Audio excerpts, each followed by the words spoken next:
Phoebe. Sweet Phoebe, do not scorn me. Do not, Phoebe. Say that you love me not, but say not so in bitterness. The common executioner, whose heart the accustomed sight of death makes hard, falls not the axe upon the unsuspecting neck, but first begs pardon. Would you harsher be than he that lives and dies by bloody drops? I would not be thy executioner. I fly thee, for I would not injure thee. Thou tell'st me there is murder in mine eye. 'Tis pretty sure and very probable that eyes are the frailest and softest things, who should their coward gates and anatomy should be called tyrants, butchers, murderers. Now I do frown on thee with all my heart, and if mine eyes can wound, now let them kill thee. Now counterfeit white to swoon. Why now fall down, or if thou canst not? Oh, for shame, for shame. Lie not to say mine eyes are murderers. Now shall the wound mine eye have favoured me. Scratch thee but with a pin, and there remains some scar of it. Lean upon the rushes, cicatrice, incapable of pressure, thy palms a moment keeps.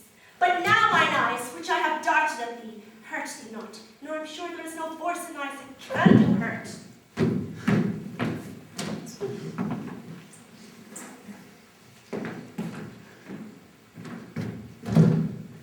Oh, Phoebe, if ever, as that ever may be near, you meet in some fresh cheek the power of fancy, then shall you know the wounds invisible that love's keen arrows make. But till that time, come not thou near me, and when that time comes, afflict me with thy mocks. Pity me not, as till that time I shall not pity thee. And why, I pray you?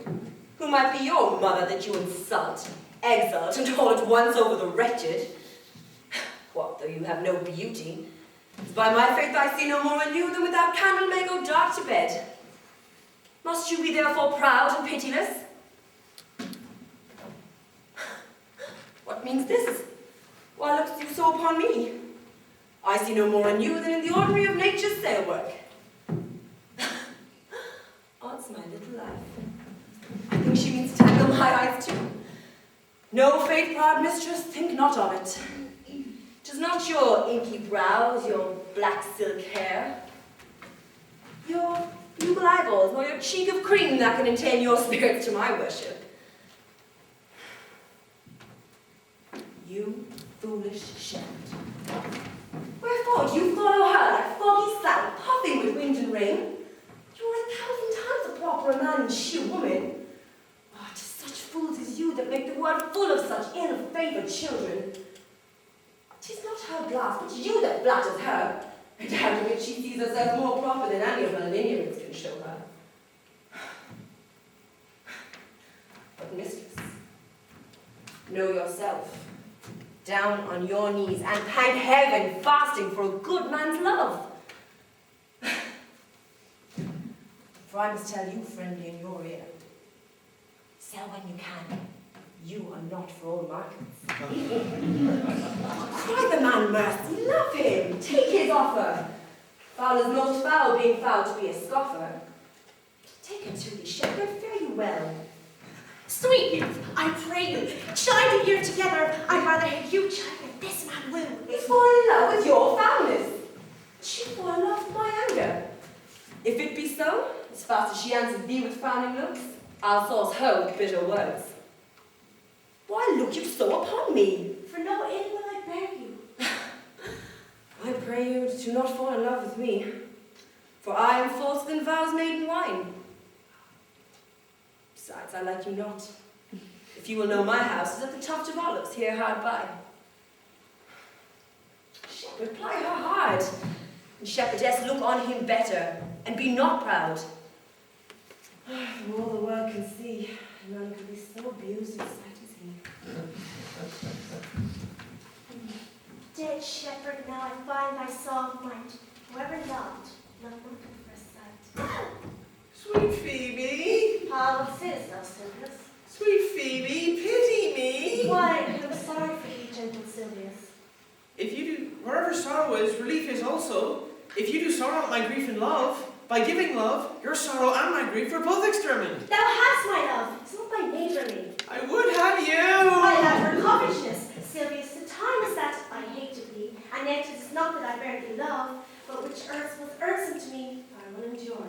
I'll employ thee too, but do not look for further recompense than thine own gladness of thou art employed.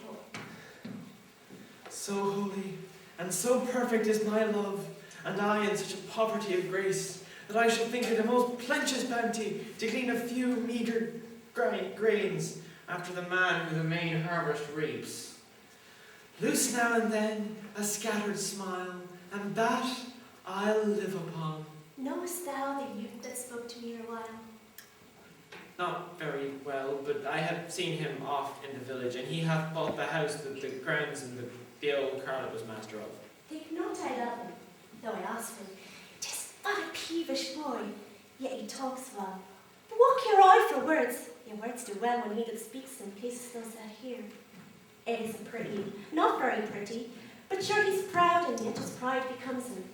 He'll make a proper man, the best in him is his complexion, and faster than his tongue did make offences. I did heal it up.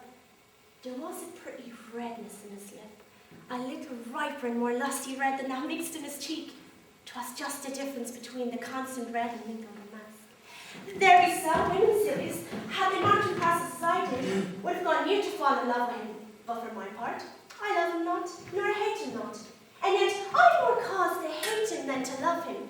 For what had he to do to chide at me? He said mine eyes were black, my hair black, and no one remembered scorn of me. I marvelled thee, I answered not again. That's all one. Omittance is no quittance. I write to him a very taunting letter. And thou shalt read. Will thou, Silvius? Phoebe, with all my heart. I write it straight, and matters in my head and my heart. I'll be bitter with him and pass him short. Go with me, Silvius.